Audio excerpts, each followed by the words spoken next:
નમસ્કાર, હું રાકેશ પંડ્યા. આપની હારી રહ્યા છો અડીખમ ગુજરાત. પોલીસ પ્રજાનો મિત્ર છે આ ઉક્તિને સાર્થક કરતા બાલાસિનોર ટાઉન પોલીસ સ્ટેશનના કર્મચારીઓએ એક અસ્થિર મગજના ગુમ થયેલા યુવકને તેના પરિવાર સાથે મિલાવીને પ્રશંસનીય કામગીરી કરી છે.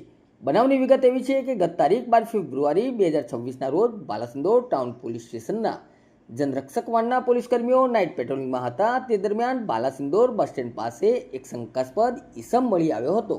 પૂછપરછ દરમિયાન આ યુવક પોતાનું નામ કે સરનામું જણાવવા અસમર્થ હતો અને પ્રાથમિક દ્રષ્ટિએ તે અસ્થિર મગજનો હોવાનું જણાઈ આવ્યું હતું. માનવતાના ધોરણે પોલીસે તેને પોલીસ સ્ટેશન ખાતે લાવી હતી. ત્યાં ફરજ પરના પોલીસકર્મીએ યુવક સાથે આત્મીયતા કેળવી તેનું કાઉન્સિલિંગ કર્યું હતું. ત્યારબાદ ટેકનોલોજી અને સોશિયલ મીડિયાનો ઉપયોગ કરી યુવકનો ફોટો વાયરલ કરી તપાસ હાથ ધરી હતી.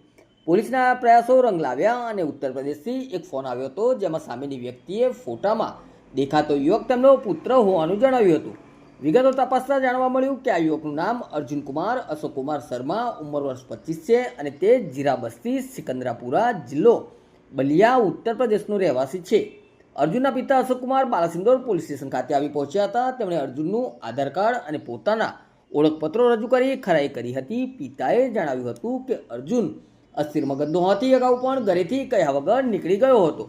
બાલાસિનોર પોલીસે કાયદેસરની કાર્યવાહી પૂર્ણ કરી અર્જુનને તેના પિતાને સોંપ્યો હતો. દીકરાને હેમખેમ પાછો મેળવીને પિતાની આંખો ભીની થઈ ગઈ હતી. તેમણે બાલાસિનોર પોલીસનો હૃદયપૂર્વક આભાર માન્યો હતો. આમ બાલાસિનોર ટાઉન પોલીસે સતર્કતા અને સંવેદનશીલતા દાખવી એક પરિવારમાં ખુશીઓ પરત લાવવાનું ઉમદા કાર્ય કર્યું છે. નમસ્કાર.